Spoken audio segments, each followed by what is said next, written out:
Welcome to the Friends with Money podcast, brought to you by Money Magazine, creating financial freedom for Australians since 1999. G'day everyone, and welcome to a bonus episode of the Friends with Money podcast. I'm your host, Tom Watson, a senior writer here at Money Magazine, and it's great to be with you. On Tuesday night, Treasurer Josh Frydenberg will hand down the 2022-2023 federal budget, which is a special budget because it falls on the eve of the yet-to-be-called federal election. Of course, that means it could be one of the last chances for the Morrison government to appeal to voters before the campaign cycle truly kicks into gear. So, with the budget nearly upon us, we thought we'd take this opportunity to gaze into our special budget crystal ball to see what the feds may have in store for us this year. And who better to help us run through some predictions than friend of the pod and Director of Tax Communications at H&R Block, Mark Chapman. Mark, thanks so much for joining us today. It's a pleasure, Tom. Now, we know that the government will likely address a whole range of issues in this year's budget, in everything from childcare and mental health to infrastructure. But what are some of the things that you're going to be expecting to see on Tuesday night? Amongst the things I'm not expecting to see is any bad news. So if there is any bad news to be delivered, that will wait until after the federal election.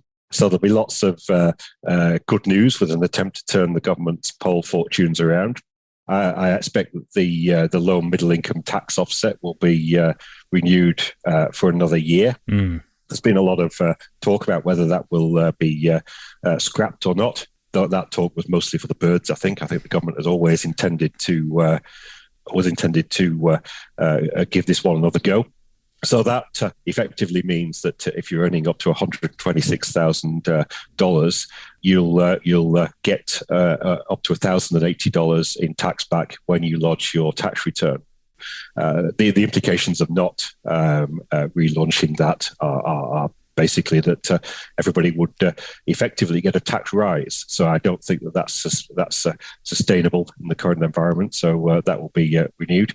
Small business, I suspect that the instant asset tax write-off, temporary full expensing, that could well be extended for another year as well to give some comfort to small businesses who are doing it tough.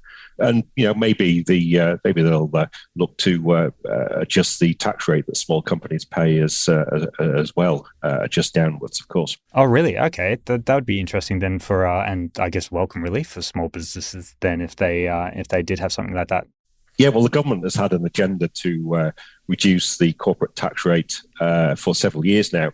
They haven't really been able to do it with the larger corporates. There's been a lot of political pushback.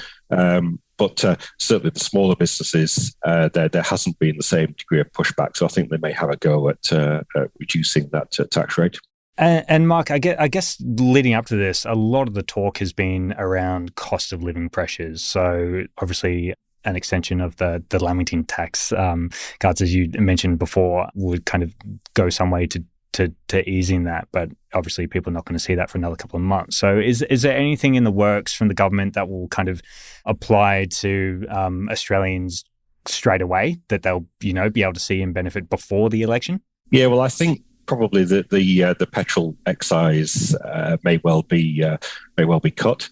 That, unfortunately, it tends to make a good headline, but it probably won't make much difference in real life. It might it might shave a few cents off the price of a litre of fuel, take it back to where the price was a couple of weeks ago. That's not going to make a huge difference.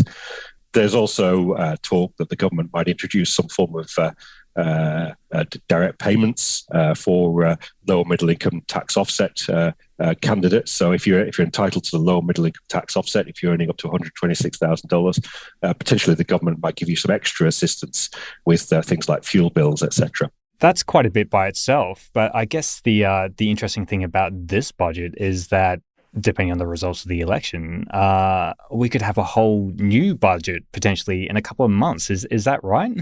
Well, yes, because obviously this budget sets out the priorities for the current government. If this government wins, then what's in this budget may well happen. If the government loses, then this budget is really for the birds. You can forget about it. And the new treasurer will come forward and announce his budget in due course with his own priorities. So this is very much about the current government setting out its stall, saying this is what we want to do.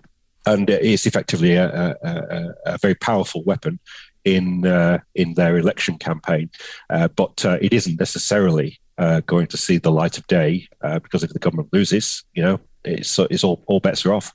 Exactly. And I guess if that does happen, we're going to have to get you back on the podcast for a second round of predictions, potentially in a couple of months then.